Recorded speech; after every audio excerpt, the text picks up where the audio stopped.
Découvrons tout de suite les 10 types de personnes à éviter si vous souhaitez rester en sécurité, mais commençons par une histoire marquante. La fille et le lion. Dans un village paisible, une jeune fille nommée Sophie vivait près d'une dense forêt. Un jour, en rentrant de l'école, elle tomba sur un lion blessé caché sous les arbres. Ses yeux, remplis de douleur, semblaient supplier de l'aide. Malgré la peur, son cœur compatissant la poussa à intervenir. Elle soigna ses blessures, l'enveloppa dans un tissu chaud et l'emmena chez elle. Sophie s'occupa du lion, lui donnant de la nourriture et un abri sûr. Au fil du temps, le lion retrouva sa force, mais ses yeux gardaient une lueur inquiétante. Sophie continuait de le soigner, espérant que sa gentillesse transformerait la bête. Cependant, dès que le lion fut complètement rétabli, il montra sa vraie nature. Sans avertissement, il attaqua Sophie. Terrifiée et blessée, elle lui demanda pourquoi, les larmes aux yeux, il avait agi de la sorte.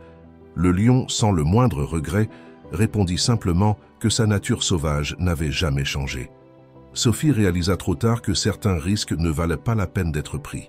Son histoire se répandit dans le village, devenant un sombre rappel de l'importance de rester prudent et de reconnaître les dangers avant de s'engager à aider quelqu'un.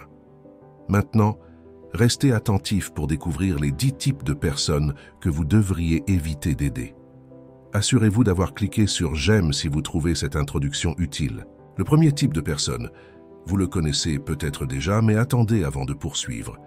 Les personnes ingrates, par exemple, peuvent souvent rendre l'aide que vous leur avez apportée avec indifférence ou hostilité, prouvant ainsi l'importance de choisir prudemment à qui offrir son aide.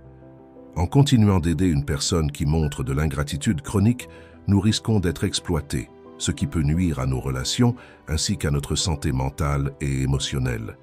Il est donc sage d'évaluer si notre aide sera valorisée ou utilisée contre nous. Numéro 2, le paresseux. Avez-vous déjà eu affaire à quelqu'un qui semble toujours manquer de motivation et d'effort? Je parle ici de ceux qui pourraient changer leur situation, mais choisissent de ne pas le faire.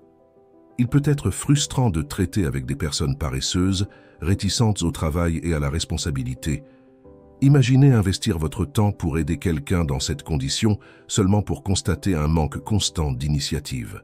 Cela nous pousse à réfléchir à la sagesse d'aider de telles personnes. En soutenant quelqu'un qui ne montre pas de volonté de s'efforcer, nous risquons de perpétuer un cycle de dépendance et d'échec. En d'autres termes, cette personne ne cherchera pas à changer, sachant qu'elle peut toujours compter sur l'aide d'autrui. Cette dynamique nuit non seulement à la personne paresseuse, mais peut aussi peser lourdement sur ceux qui tentent d'aider. Il est donc crucial de vérifier si la personne est prête à participer activement et à saisir les opportunités de croissance avant de proposer de l'aide, afin d'assurer que notre assistance soit précieuse et mène à un changement positif. Numéro 3, les personnes qui rejettent la faute sur les autres. Il y a des gens qui ne prennent jamais la responsabilité de leurs actes. Tout est toujours la faute des autres. Si elles échouent à un examen, c'est la faute du professeur. Si elles sont licenciées pour faute grave, c'est la faute de celui qui les a dénoncées. Comment pouvons-nous réellement soutenir quelqu'un qui croit que ses difficultés sont uniquement dues aux actions des autres, ignorant ses propres choix? Les individus qui refusent de prendre leurs responsabilités rendent le processus d'aide particulièrement difficile.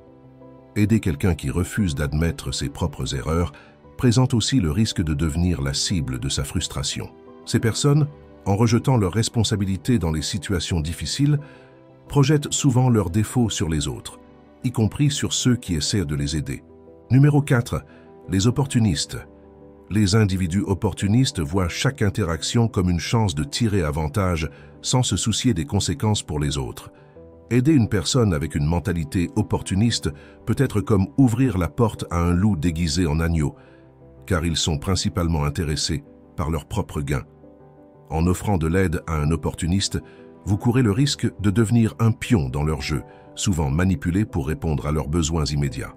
Ces personnes peuvent exploiter votre générosité sans ressentir aucune obligation morale de respecter votre aide. De plus, au lieu de reconnaître votre gentillesse, elles peuvent voir votre volonté d'aider comme une faiblesse à exploiter.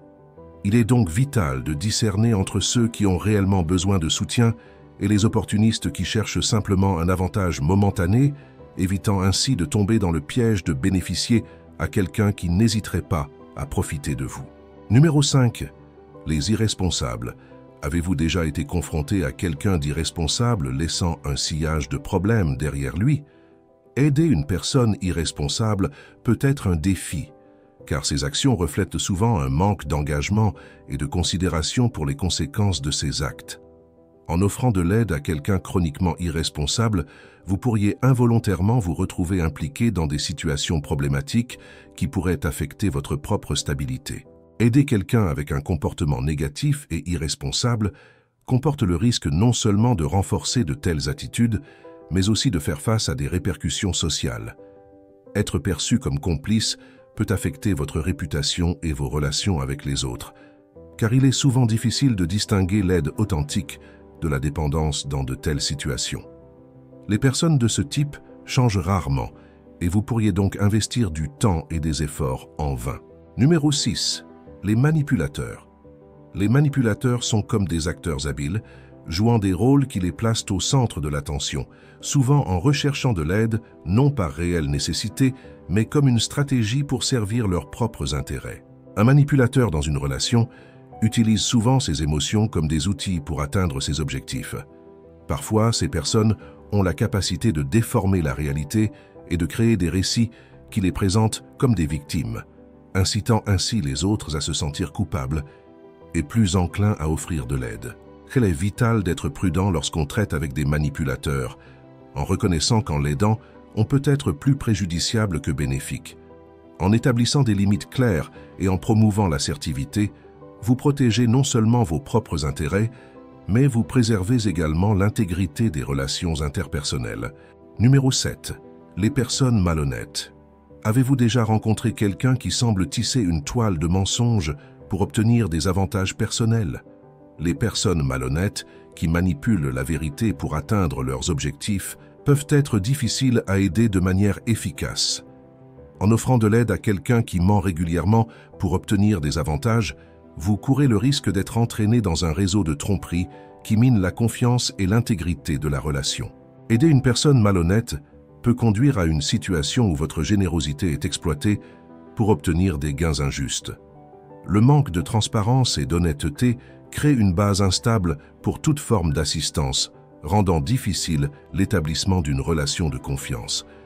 De plus, en contribuant au succès de quelqu'un qui base ses actions sur la malhonnêteté, vous validez involontairement des comportements préjudiciables et contribuez à un environnement où l'éthique est sacrifiée au nom de l'intérêt personnel.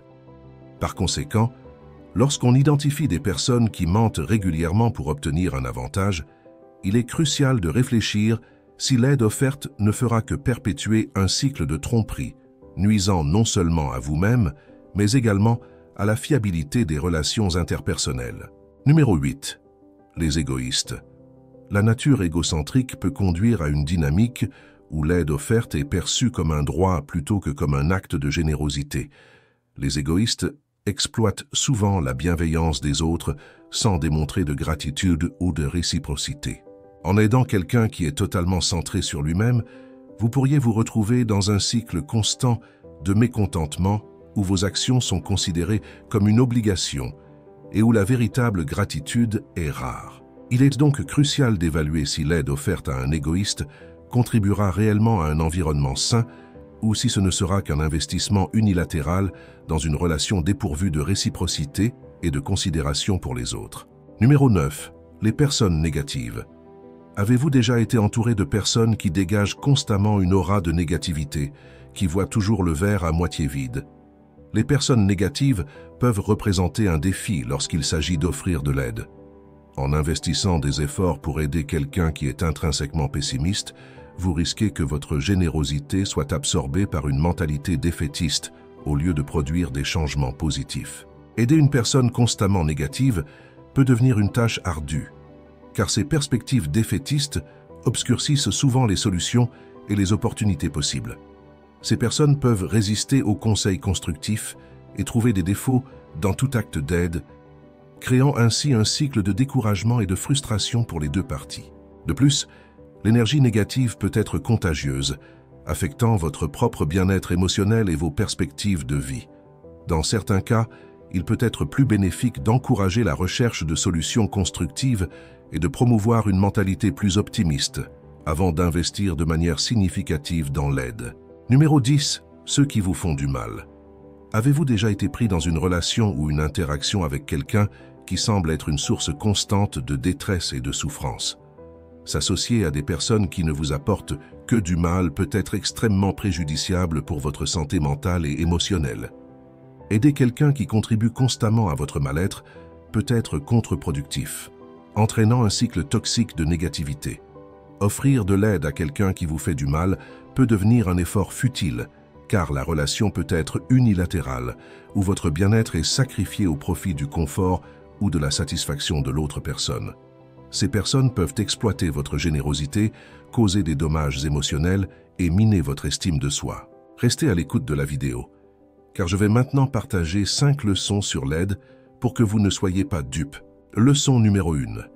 Aider n'est pas donner ce que l'autre veut, mais ce dont il a besoin. Souvent, nous confondons les besoins authentiques des gens avec leurs désirs immédiats. La vraie aide va au-delà de simplement satisfaire les caprices momentanés. Elle cherche à répondre aux besoins essentiels pour promouvoir le bien-être à long terme. En comprenant cela, nous reconnaissons que la vraie générosité consiste à offrir un soutien de manière consciente et ciblée, en répondant aux besoins fondamentaux de la personne. De cette manière, nous pouvons faire une différence significative en ayant un impact durable sur leur vie. Par exemple, imaginez avoir aidé quelqu'un plusieurs fois seulement pour réaliser que cette personne n'a pas de véritable volonté de changer.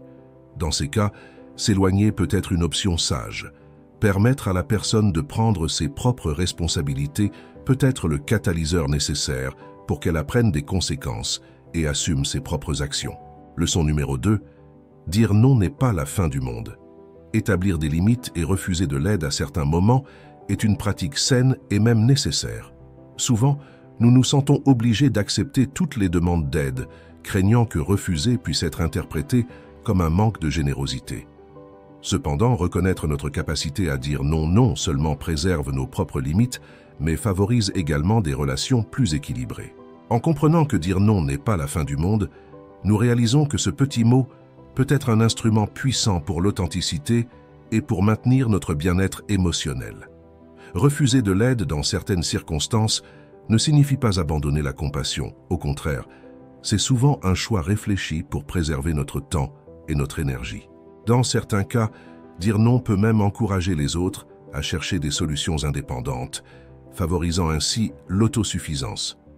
Par conséquent, comprendre que refuser occasionnellement n'entame pas notre générosité, mais contribue en fait à des relations plus saines et durables. Leçon numéro 3. Être bon ne signifie pas être naïf. Il est crucial de distinguer entre la bonté et permettre aux autres de profiter de notre générosité. Souvent, la Bible encourage la bonté, mais nous exhorte également à exercer du discernement. Être bon implique d'offrir de l'aide avec compassion et compréhension, mais cela ne signifie pas permettre aux autres d'abuser de cette bonté de manière préjudiciable. Comprendre cette différence est essentiel pour maintenir des relations saines et équilibrées. Nous sommes encouragés à être bons, mais nous met également en garde contre la sagesse.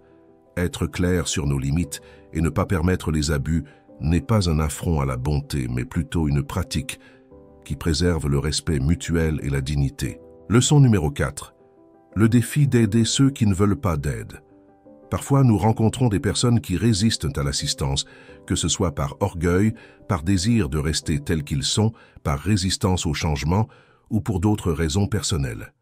Dans ces situations, il est vital de comprendre que, aussi fort soit notre désir d'offrir de l'aide, nous ne pouvons pas forcer l'acceptation lorsque celle-ci n'est pas souhaitée. Cette leçon ne signifie pas abandonner complètement notre préoccupation pour autrui, mais plutôt reconnaître les limites de notre intervention. Comme illustré dans la parabole du fils prodigue, où le fils décide de partir de son propre gré malgré l'amour du père, le père, bien qu'il aime profondément, ne poursuit pas le fils. Laisser partir ne signifie pas cesser de s'inquiéter, mais reconnaître que nous ne pouvons pas agir pour quelqu'un qui ne le désire pas pour lui-même. C'est un acte d'amour permettant aux autres d'apprendre des conséquences de leur choix sans intervention forcée. Cette approche, fondée sur des principes anciens, souligne que parfois la vraie générosité réside dans le respect de l'autonomie et du libre arbitre de ceux que nous voulons aider. Leçon numéro 5. Laissez la vie enseigner ses leçons. Dans certains cas, la véritable sagesse et la croissance viennent à travers les expériences de la vie. Bien que la générosité et l'assistance soient nobles, il y a des moments où nous devons permettre aux gens de faire face aux conséquences de leurs choix et d'apprendre des leçons précieuses par eux-mêmes.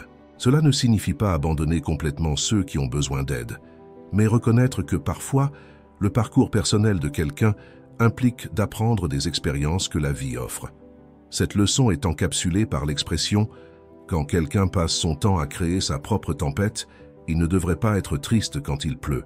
En d'autres termes, lorsque quelqu'un persiste dans des choix qui mènent à des défis, c'est une opportunité d'apprentissage, de permettre à la vie d'enseigner ses leçons.